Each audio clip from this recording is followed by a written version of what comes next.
हो सकता है कुछ इलेक्ट्रॉनिक मीडिया वालों को अभी भी पता चला होगा कि इस देश में शांति रखते हैं।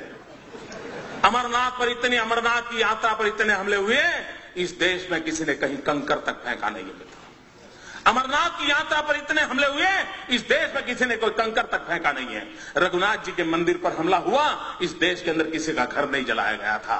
अयोध्या में प्रभु राम जी के मंदिर पर हमला हो गया, वाराणसी में हमला हो गया, इस देश में कंकर नहीं गिरा है मित्रों। गुजरात के अंदर अक्षरधाम पर आतंकवादी आए थे मित्रों, गुजरात ने बंद रखा था, लेकिन गुजरात में अक्षरधाम के बाद एक कंकर तक नहीं पड़ा है।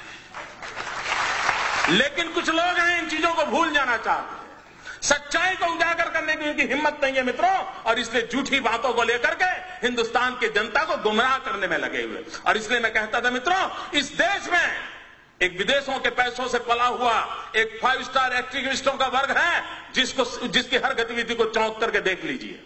उनका काम यही होता है, कोई भी घटना घटे तो आतंकवादियों को बौद्धिक प्रोटेक्शन के दिए वो मैदान में उतर आते हैं, नई नई मनगढ़ंत स्टोरियां गढ़ाते हैं, नए नए तर्क देते हैं, और आतंकवाद के खिलाफ अगर किसी ने आवाज उठाई, वो जैसे देश का दुश्मन है, कॉम्बिनर है, हिटलर है, न जाने कौन कौन से डिक्शनरी के शब्द हैं, उसको निकाल के आते हैं मित्रों। वो डरते हैं जो अपनी छवि के लिए मरते हैं। मैं तो वो इंसान हूं जो हिंदुस्तान की छवि के लिए मरता हूं, मुझे मेरी छवि की परवाह नहीं।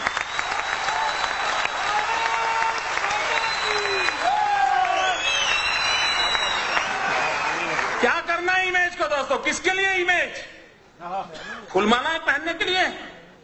मैं पत्थर खाने के लिए तैयार हूं अगर मैं मेरे देश के किसी नागरिक की रक्षा कर सकता हूं। मैं सच्चाई के रास्ते पर जाना चाहता हूं, और मैं प्रधानमंत्री जो कहना चाहता हूं, आप अगर कोटा का कानून नहीं ला सकते हो, इतना तो करो भाई, राज्यों को अधिकार दे दो। आपको पॉलिटिकल कारण होंगे, मेरा पहला प्रदेश होगा, अगर मुझे अधिकार मिल जाए मैं सबसे पहले कानून बनाऊंगा और हिंदुस्तान के देश को बता के दिखा के रखूंगा मित्रों, आतंकवादियों को ऐसे सबक सिखाया जाता है।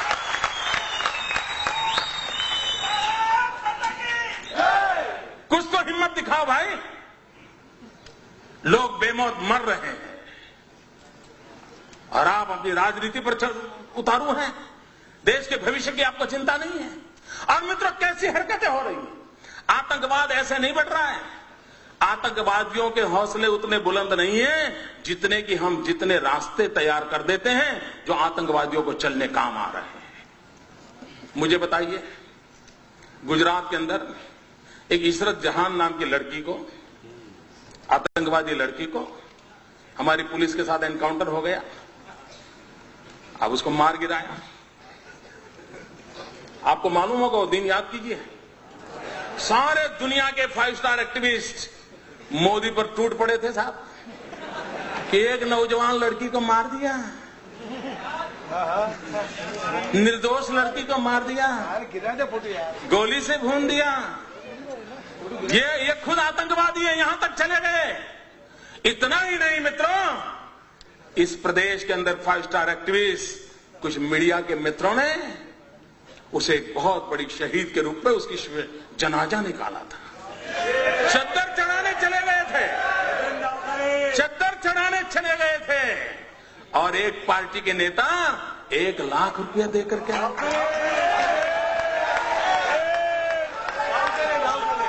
सब किया था, सब कुछ किया था। मैं चुप था, वैसे भी मैं ज्यादा बोलता नहीं था।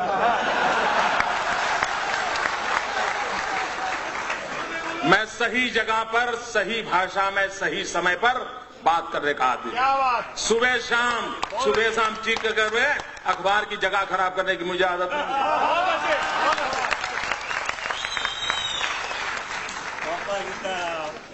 दो प्रकार के नेता होते हैं दोस्तों, कुछ नेता हैं जिनको सिद्धि में विश्वास है, कुछ नेता हैं जिनको प्रसिद्धि में विश्वास है।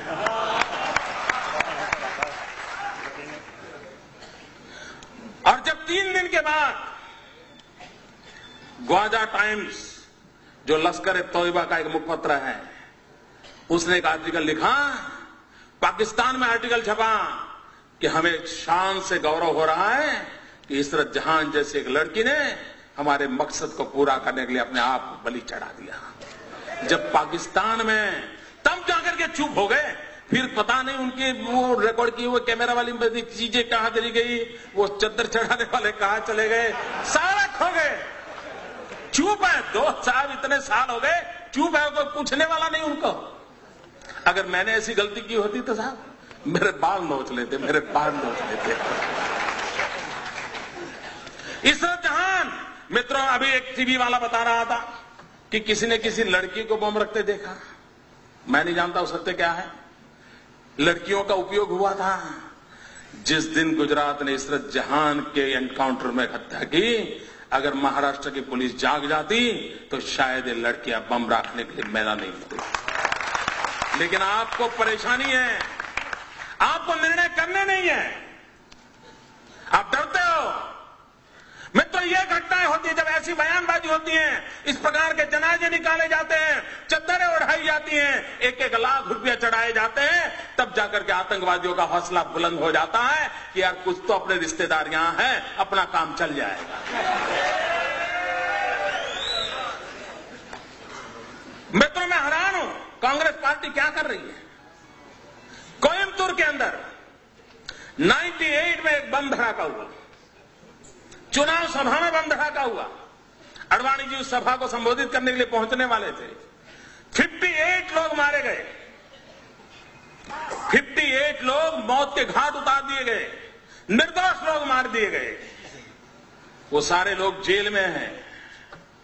लेकिन आपको जानकर के हैरानी होगी मित्रों, केरल विधानसभा में वहां की सभी पार्टियों ने मिलकर के, वहां 2 पार्टियां प्रमुख हैं, कांग्रेस एंड कम्युनिस्ट, और बाकी उनके गठबंधन के साथी है, सबने सर्वसम्मति से एक प्रस्ताव पास किया कि 98 के केस में जो मुख्य गुनहगार मदनी करके जो जेल में है, उसे जेल में से रिहा कर दिया जाए। क्या क्या सब समाचार देश को क्या संदेश देना चाहते हो आतंकवादियों को।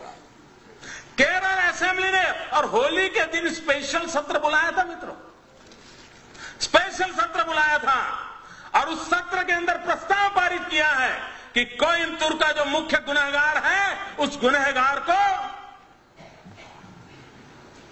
जेल से बरी कर दिया जाए। क्यों? क्योंकि वो चुनाव में उसको कैंडिडेट बनाना चाहते थे।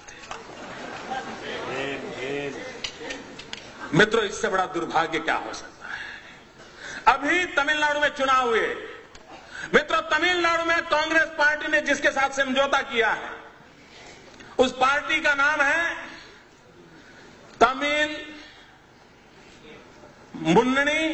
मुस्लिम मुन्नणी कड़गम, तमिल मुस्लिम मुन्नणी कड़गम।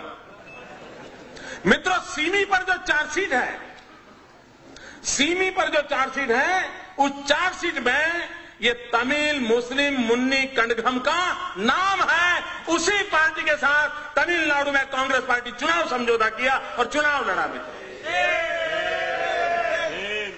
आप आतंकवाद से लड़ सकते हो क्या? क्यों देश को गुमराह कर रहे हो? और मैं देश के बुद्धिजीवियों को कहना चाहता हूं, क्या यह गुनाह नहीं है देश के साथ? क्यों उनका हिसाब नहीं मांगा जाता है? अगर मोदी गुनाह करता है तो आपको अधिकार है, और मैं सामने से कहता हूं अधिकार है, आप मेरी खाल उतार लीजिए। लेकिन देश के हित में और लोग जो पाप कर रहे हैं, उनसे भी तो देश को प्रशिक्षित कीजिए। क्या ये दायित्व तो नहीं है हमारा? मैं इन कलम के धनियों को कहना चाहता हूं, देश की ये मांग है। मित्रों, अभी आसाम के चुनाव हुए, आसाम के चुनाव के अंदर जिसने आसाम को लहूलुहान कर दिया, वो उल्फा ओपनली कांग्रेस पार्टी को चुनाव जिताने के लिए समर्थन में मैदान में था।